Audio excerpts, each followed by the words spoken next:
You've been lied to about money, and these lies, they're keeping you broke. You've been told if you work hard enough, money will follow. What if I told you that's only part of the story? What if I told you that society's feeding you 3 huge lies that are trapping you in a cycle of debt and struggle? Stick around, because in this video I'm going to expose the truth about how money really works and how you can start to build real wealth right now. Let's dive in. Let's have a look at lie number 1. Lie number 1. You've all heard this. Time is money. Time is money. Now, what does this mean? Time equals money. That's what is stands for. So is and equals is the same. So time equals money. That's a big lie. And whether you believe it or not, you've heard multiple people say it, and you probably even said it yourself. But deep down, we know that that's not true. So think about this. If I offered you $1 million today, would we all say yes? Most probably. And what if there was only one condition, that you had to end your life today? Would you take the money? No, because you understand that time is more valuable than money. And let's flip it on the other side. If you had a disease and the disease had a cure that worked 100% of the time, and the cure for the disease cost every dollar you had, would you not trade every dollar you had for the cure for that disease? Even if you didn't know whether you were going to get hit by a boss the next day, but you would still trade your money for the time, because you can always get more money, but you can't get any more time. So that's lie number 1. So we understand that time isn't money. Time is greater than money, and I would say even infinitely greater than money, because we all know that we can get more money, but we can't get more time. So that's the real equation. Time is infinitely greater than money, not time is money. So next time you say that, think about it. Okay, let's jump in. Let's have a look at lie number 2. Your home is an asset. Home equals, we said already decided that is and equals are the same thing. So home equals asset. Well, my question is, what is an asset? Daniel Priestley says in his book, income follows assets. Robert Kiyosaki says in his book, assets put money in your pocket and liabilities take money out of your pocket.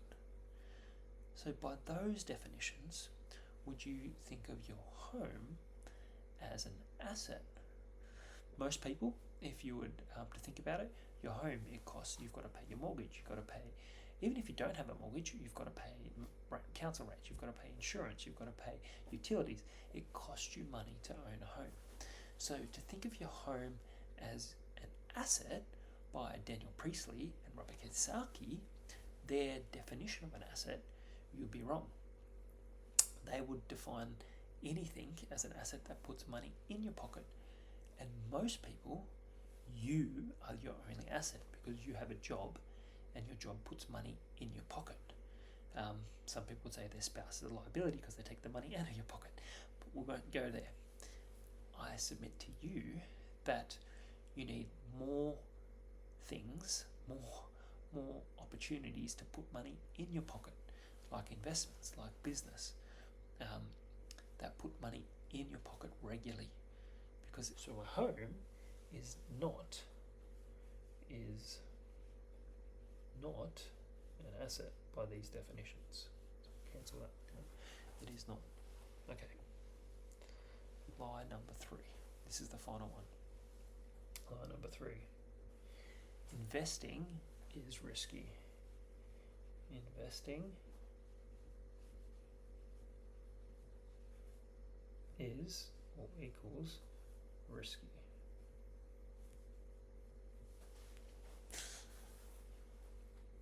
I submit to you that everything in life is risky. Now, what does that mean?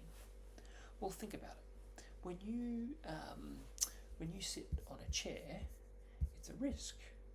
You intuitively, quickly, without thinking about it, you look at a chair and you think, that looks sturdy, and you sit on it. I'm sure we've all seen those hilarious, funny videos where you see someone sit on a chair and it collapses underneath them, or you've seen a friend or something.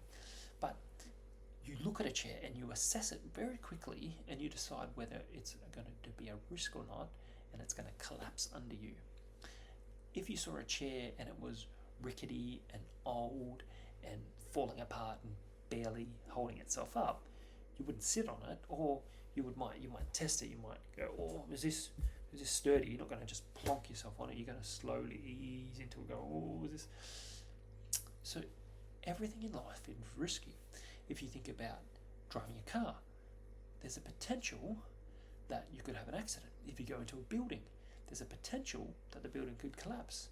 But if you're starting a new relationship with someone that you're interested in, or even friendship with a colleague or something, there's an element of risk. Is this person going to be open to me? Are they going to accept me for who I am?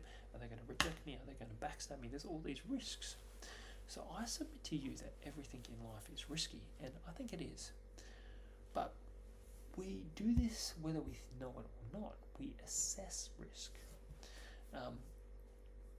As I said, we look at the chair and we determine rather quickly if we think it's going to be withstand our weight, if it's going to hold up to the job that it's doing. So this is my definition of risk. When you understand the principle and assess all the possible outcomes and see that the benefit results outweighs the negative results, then leap. What does that mean? What's a principle? Well, a principle is God's automation. A principle is that when you pick up an object, like this remote, and drop it, you know that it'll drop 10 times out of 10. It won't number 8, it's not going to just hover there, and number 9 is just going to fly up. Every time it's going to drop. So that's the principle. So when it becomes to investing, there's principles. And the principles don't matter who you are. That doesn't matter if I'm Elon Musk or Warren Buffett. The principles are going to work. They're going to keep on working because the principles don't care about me or you. Gravity doesn't matter whether I'm here in Australia or I'm in America. It doesn't matter where I am. The principle's always going to work. So you need to understand the principle, assess all the possible outcomes. So there's lots of possible outcomes when you look at investing, and then see that the benefit is going to outweigh the negative, the bad result. And what do you need to do to understand the principles is you need to learn. You need to go back, you need to read a book, you need to attend a seminar, you need to go and understand and learn the principles and what they have. Understand the principles, understand how they work, and there's many investment vehicles you can choose from. My advice is if you don't understand the investment, don't invest in it.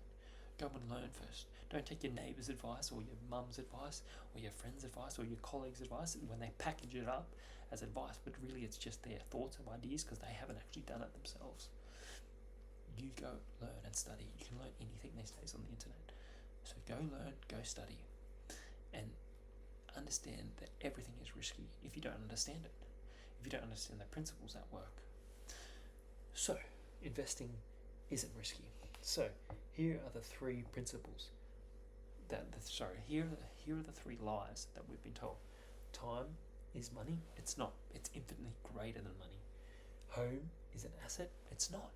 It's costing you money, and investing is risky. It's only risky if you just jump and leap and you don't look. But in life, we rarely do that. We often take time to assess before we jump. So I hope this video helps you, and I'll see you on the next video.